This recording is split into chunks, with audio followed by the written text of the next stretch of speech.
Welcome to my channel. Today, we're diving into a chilling and tragic case that left an entire community in fear. But more importantly, we'll also discuss how we can stay safe in a world where danger sometimes hides behind the most unsuspecting faces.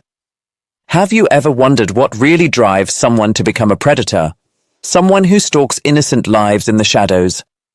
Let's explore. Paul Charles Denier, born in 1972 in Sydney, Australia, didn't grow up with a bright or happy childhood.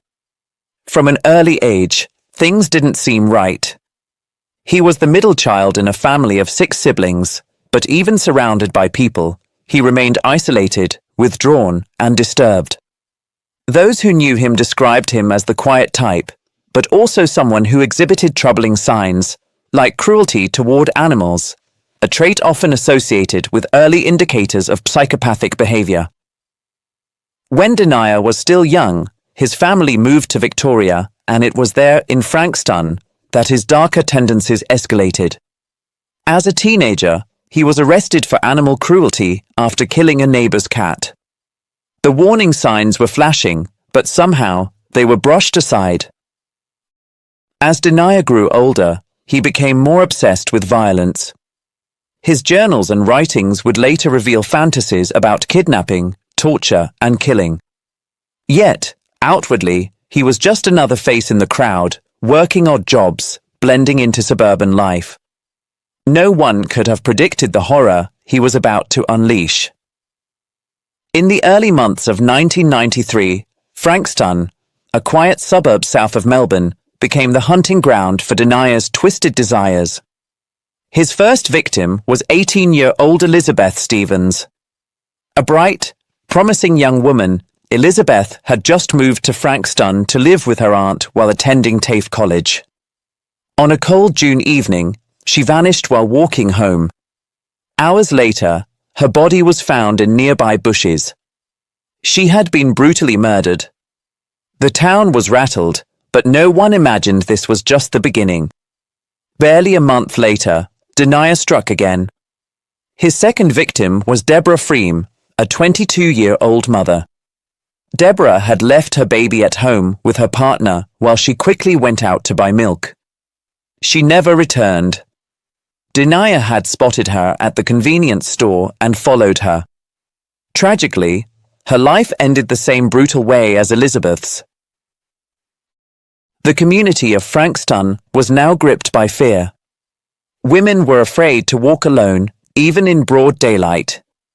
Locking doors became second nature. But the nightmare wasn't over yet.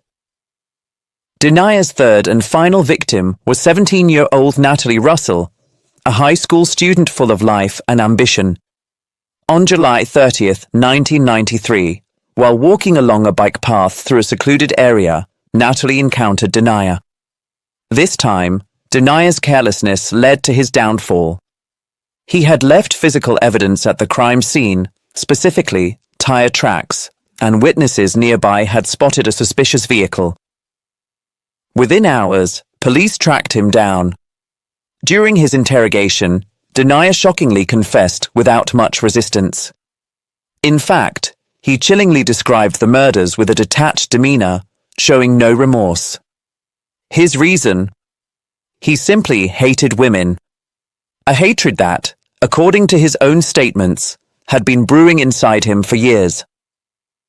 Psychologists later diagnosed Denier with a personality disorder and noted a disturbing level of resentment and rage. Some have speculated whether his suppressed gender identity struggles played a role, as Denier later identified as transgender while in prison, but experts warn against reducing such horrific acts to matters of identity alone. What's clear is that Denier harbored deep-seated anger, frustration, and a desire to exert power over others, especially women.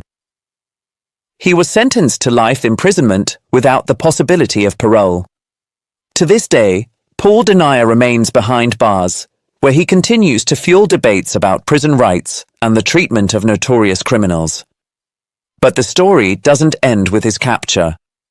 It raises important questions about recognizing early warning signs and staying vigilant. So, let's talk about safety. What lessons can we take from this tragedy? 1. Always trust your intuition. That strange gut feeling isn't just imagination. It's your brain processing subtle environmental clues. If something feels off about a person, place, or situation, don't wait for proof. Cross the street, go back inside, or call someone. Trusting your instincts might seem irrational in the moment, but it's often our first internal alarm. 2. Avoid isolated areas, even during the day. Many victims of serial predators were attacked in places they assumed were safe simply because it was daytime. But wooded trails, bike paths, shortcuts, or alleys, even in broad daylight, offer isolation. Stick to routes with traffic, surveillance, or pedestrian presence, even if it takes a few extra minutes. 3. Create layers of safety around you. Don't rely on one single precaution. Walk in groups when possible. Share your location with someone you trust using your phone's GPS. Carry a whistle or personal safety alarm, and keep your phone easily accessible and charged. Think of safety like an onion. The more layers, the better. 4. Keep family and friends informed of your movements. Let someone know where you're going and when to expect you back, even for short errands. If plans change, send a quick update. Simple messages like "heading home now" or "at the store" can help create a timeline in case of emergency and can sometimes save lives. 5. Vary your routine occasionally. Predators often study patterns. Walking the same route, leaving the house at the same time, or stopping at the same convenience store daily can make you predictable. If you must maintain a routine, vary your return paths, timing, or locations when possible. 6. Be cautiously observant, not paranoid. Keep your head up and shoulders back. Look around without being confrontational. Awareness doesn't mean panic. It means knowing who and what is around you. Confidence can sometimes deter potential threats before they even act. 7. Trust your too nice radar. Many attackers use kindness or fake vulnerability to lower defenses. Offers to help, casual conversations, or requests for assistance from strangers, especially in low-traffic areas, should be treated cautiously. You're not rude for putting your safety first. 8. Use stores or public places as temporary safe zones. If you think someone is following you, walk into a shop, cafe, or other public place. Don't go straight home. Tell a staff member discreetly and wait until you feel safe. If needed, ask them to call someone for you or contact the authorities. 9. Don't ignore warning signs in others. People like Paul Denier often show early red flags: cruelty to animals, obsession with control, angry outbursts, and inappropriate behavior. If someone you know is displaying these signs, especially if they escalate, report your concerns. Silence can lead to tragedy. 10. Learn to say no without explaining. You don't owe strangers access to your time or space. If someone makes you uncomfortable, even mildly, you are allowed to ignore, walk away, or say, "I don't want to talk right now." Your politeness should never come at the expense of your safety. 11. Safety in online spaces equals safety in real life. Many people share real-time updates, locations, or routines on social media, often without realizing it. Don't tag your location while you're still there, and avoid sharing your daily patterns online. It's not about paranoia. It's about making yourself a harder target.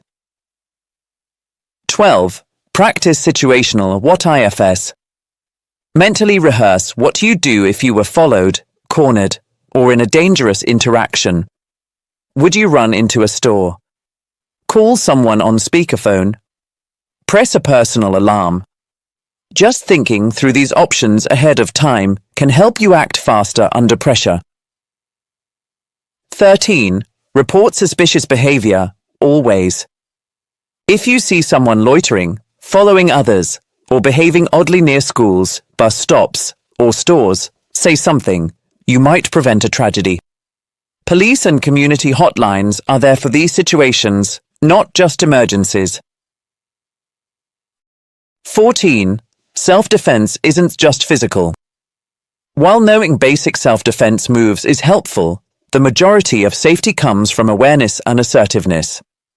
Speak with authority, make eye contact if you feel safe doing so, and carry yourself confidently. If you can, take a short self-defense class. Even one can empower you. 15. Look out for each other. Community safety starts with community awareness. Walk friends to their cars, wait together at bus stops, offer someone your phone to call home if they look worried. It doesn't take much to make someone feel safer and to stop a predator in their tracks. Community awareness matters. The Frankston murders could have escalated further if not for alert citizens who noticed Anaya's suspicious vehicle and reported it. Staying aware and looking out for one another can save lives. And remember, you don't have to live in fear, but you do need to live smart.